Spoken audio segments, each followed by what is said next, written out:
l'étranger, tu es mon invité en Chine. Grâce à mes amis chinois, ici partout je me sens chez moi en Chine. Me voici sur le lac Chagan. Il est 7 h du matin à Saka, il fait environ moins 20 degrés. D'une superficie de 300 km², le lac Chagan est l'un des plus grands lacs d'eau douce de Chine. Été comme hiver, on y pêche entre professionnels. Afin de m'initier à leur métier, je vais rencontrer le meilleur d'entre eux. Bon, il n'y a pas de poisson, je vais aller voir moi-même. Non, je suis pas fou. Je vais aller chercher le plus grand des professionnels. Je vous présente Monsieur Chang. C'est le responsable de la pêche ici dans ce fameux lac Chagan. C'est un peu le roi des pêcheurs devant lequel on s'incline. Est-ce qu'on a une idée du nombre de poissons qui vivent dans ce lac?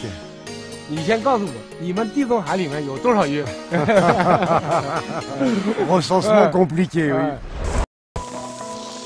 Depuis des millénaires, rien n'a changé ici. On ne pratique pas une pêche intensive, mais sélective. Manière de respecter l'environnement. Dans cette immensité glacée, il faut savoir où faire un trou, parce qu'évidemment, les poissons circulent. Eh bien, où faire un trou? Ici. Oui, parce que là, c'est une question de feeling. J'ai l'impression d'entendre les poissons dire « Olivier, je suis là, pêche-moi » Ah, c'est très physique, hein. Oh. Pour les pêcheurs du lac Chagan, il faut une certaine intelligence, une connaissance des lieux, liée indiscutablement à la force.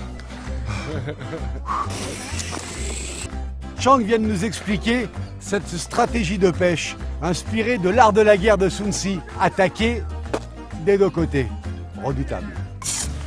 Au temps des dynasties impériales, certains empereurs exigeaient que l'on gratte la glace afin qu'ils puissent observer les poissons. Vous imaginez le travail. Tiens Chang, aujourd'hui, c'est moi l'empereur. Chaque année, la pêche au lac de Chagan produit 1300 tonnes de poissons vendus dans toute la Chine. Et comme vous le voyez, à l'air libre, la congélation est naturelle. Il est frais mon poisson, qui en veut? Il est frais, il est même très très frais.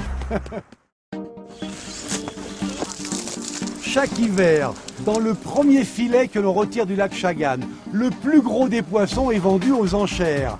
Mais c'est un symbole de chance et de puissance. Cette année, les 25 kilos de son poids ont été vendus 120 000 €. Oui, alors vous imaginez non seulement le prix par assiette, mais on espère bien sûr qu'il était particulièrement bon. Les conditions météorologiques sont souvent extrêmes. Alors il existe ces cabanes tractées par des chevaux pour servir de refuge aux pêcheurs qui en ont bien besoin. Ce filet ne fait pas moins de 2 km. Et il y a eu un record un jour. Quel est le record de pêche établi? J'ai bien compris. 150 tonnes en une seule prise avec ce filet. C'est le record établi. À force d'apprendre à cuisiner les délicieuses spécialités des différentes provinces chinoises, ici on commence à m'appeler Zhu Shi, ce qui veut dire en chinois chef. Je vous présente Madame Li, artiste talentueuse dont les œuvres sont réalisées exclusivement en découpage.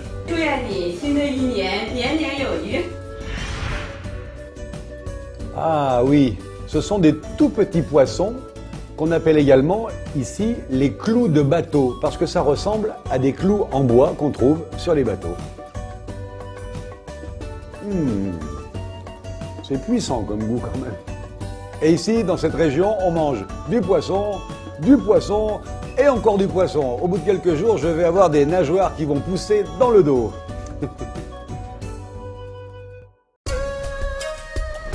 Il est fréquent que des villes du nord-est de la Chine fassent réaliser d'immenses sculptures sur glace pour célébrer l'hiver. Mais le top du top, le summum du summum, c'est à Harbin, au Festival international de glace, où je vous donne rendez-vous dans la prochaine émission. Attention les yeux.